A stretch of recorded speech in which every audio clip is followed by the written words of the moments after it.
আমার দীর্ঘ বিশ্বাস উনি ছাড়া এগুলো কাজ কেউ করে না, আর এগুলো কাজ করার সাহস কারো হবেই না। আর উনি ভালোভাবে খেলতেছে, এমনভাবে খেলতেছে ওনার খেলার সাথে কেউ ধরতে পারবে না। আর উনি চাচ্ছে যে কিছু ছোট ছোট মানুষকে দিয়ে আমার পিছনে লাগাইয়া আমাকে একদম শেষ করে দেবে। তো আসসালামু আলাইকুম। তো আমি তো যারা চিনেন তো চিনেনই, আর যারা না চিনেন আমি ক্রিম আপা।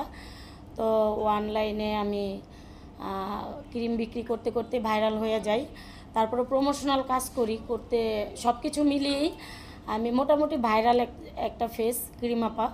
তো সবাইকেই বলবো যে সবাই আজকে যেসব কথা আপনারা জানেন না, অনেক দিন দীর্ঘদিন 1 বছর যাবত আমি এটা নিয়ে অনেক হিমশিম খাচ্ছি, অনেক রকমের হ্যারাসমেন্ট হচ্ছি। এই কারণেই আমি আজকে সবাইকে যতটুকু পারি ক্লিয়ার করব। কি রকম হ্যারাসমেন্ট হচ্ছেন আপনি? আমি যখন প্রথম পার্লার দেই, তো যখন আমি প্রথমে পার্লারটা দেওয়ার পরে তো আমাকে একজন একটা পার্লার দিতে চাইছিল।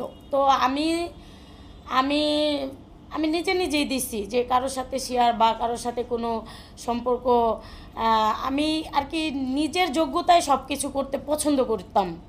তো আমি পার্লারটা দেওয়ার পরই আমি যত যন্ত্রণা অসহ্য, আমার জীবনে যত লাইফে যত কষ্ট, আমি পার্লারটা দেওয়ার পরই আমি এত হ্যারাসমেন্টের শিকার হচ্ছি। তো যখন আমি ফার্স্টে পার্লার দেই তখন থেকেই কেউ না কেউ আসে ডিস্টার্ব করে, কেউ না কেউ আসে। তারপরে ছেলে মানুষ, তখন আমাকে এমনভাবে হুমকি দেওয়া হয়েছে আমার পুরো পরিবার মাইরা ফেলবে। তারপরে প্রায় আমার পার্লারে এসে ছেলে মানুষ হামলা দিত। তো যখন নাকি এরকমের করতো আমি খুবই আর কি এতটা ভেঙে পড়ি, তখন আমার মনে হইলো যে এই জায়গাটা চেঞ্জ করা উচিত। কিন্তু তারপর আমি চেঞ্জ করতাম না। মানুষের একটা জায়গা চেঞ্জ করতে গেলেও কিন্তু 2 মাস 3 মাস সময় লাগে। যারা নাকি বাসা ভাড়া থাকেন, যাদের নাকি দোকান আছে, তারা কিন্তু জানেন। কিন্তু আমি 24 ঘন্টার ভিতরে ওখান থেকে আমি আমার বাচ্চা কাচ্চা, আমার সন্তানদেরকে নিয়ে, আমার হাজব্যান্ডকে নিয়ে আমি পালায়ে যাই 24 ঘন্টার ভিতরে। কেন আমাকে এরকমের অত্যাচার করে? আমার পাল্লাটা ছিল আগে ছিল এটা আশুলিয়া বসুন্ধরাতে ছিল, আশুলিয়া ভাইপিএল বসুন্ধরা। তো হামলাটা এটা আমি বুঝতে পারতাম যে আমার শত্রু একজনই, যে আমি তাকে শত্রু মনে করি না, তাকে আমি অনেক কাছের মানুষ মনে করতাম, অনেক আপন মানুষ মনে করতাম। কিন্তু সে ছাড়া কখনো আমাকে এই ধরনের কেউ করতে পারবে না, কারোর সাহস নাই যে এরকমের কিছু করার। কারণ আমি আজ পর্যন্ত কোনো দিন আমি এরকমের হ্যারাসমেন্টের শিকার হইনি। যে আমি এই পার্লারটা দেওয়ার পরে যতটুকু অশান্তি ফেস করি, তো ওইখান থেকে আমি একদিন 24 ঘন্টার ভিতরে রাতারাতি আমি চলে আসছি। একদিনে রাতে আমি সিদ্ধান্ত নিছি, আমি ভোর 5টার দিকে সারা রাত আমি জিনিসপত্র গুছাইছি। সারা রাত এমনভাবে তারা প্ল্যান করেছে যে আমার হাজব্যান্ডকে মারবে, আমার বাচ্চা কাচ্চার প্রবলেম করবে, আমার প্রবলেম করবে। তো যখন নাকি আমি এসব দেখে, আর আমি রাতারাতি আমার 1 লক্ষ টাকা লাগে, আমি জরিমানা দিই আমি রাতারাতি। কারণ একটা বাসা ছাড়ার আগে 3 মাস আগে না করতে হয়, একটা দোকান ছাড়ার আগে 3 মাস আগে না করতে হয়। আমি কিন্তু এগুলো কোনোটাই মানি না। একদিনে যখন আমি চলে যাব, আমি কিন্তু মানি নেই তাদের রুলসগুলো।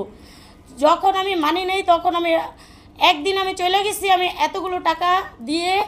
আর আমি একটা জায়গা যখন একটা মানুষ চেঞ্জ করে, কতটা যে ক্ষতি তার, সেটা ক্ষতি করে তো এসে দেখা যায় লাইভে এসে কেক কাটে। তো কেক কেটে দেখায় যে আমি এই যে কেক খাইতেছি, দেখ তুই আমার সাথে যুক্ত থাকিস নাই, দেখ তোরে আমি কি করি। তো আয়সা কেক কাটে। তো এগুলো কি আমি বুঝি না? আর আপনার শত্রু আপনি চিনবেন না, আপনার শত্রু কিন্তু আপনি চিনবেন। তো উনি আমার সাথে এরকমের করতেছে। 3 মাস আগেও আমি হাতে নাতে ধরছি যে উনি আমার সাথে এরকমের করছে, কিন্তু আমি কিচ্ছু বলি নাই।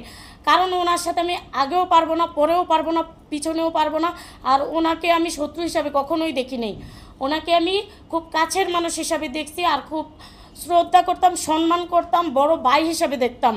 কিন্তু সে ওই সম্মানটা রাখে নাই। ঠিক আছে, এখন আমি বাধ্য হয়েছি যে উনি এরকমের করতেছে। এখন আমি কালকে তারপরে তো এটা গেলই।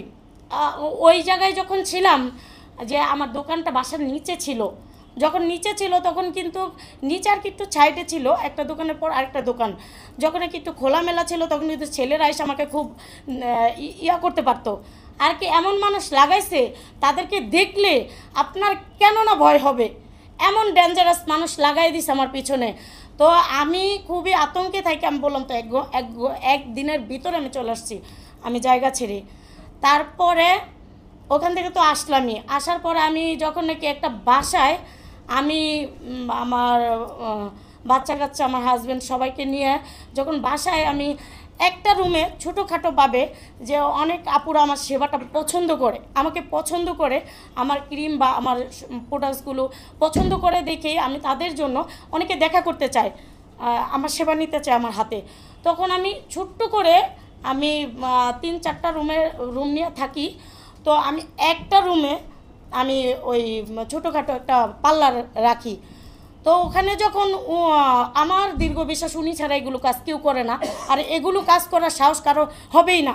আর উনি ভালোভাবে খেলতেছে, এমনভাবে খেলতেছে ওনার খেলার সাথে কেউ ধরতে পারবে না। আর উনি চাচ্ছে যে কিছু ছোট ছোট মানুষকে দিয়ে আমার পিছনে লাগাইয়া আমাকে একদম শেষ করে দিবে।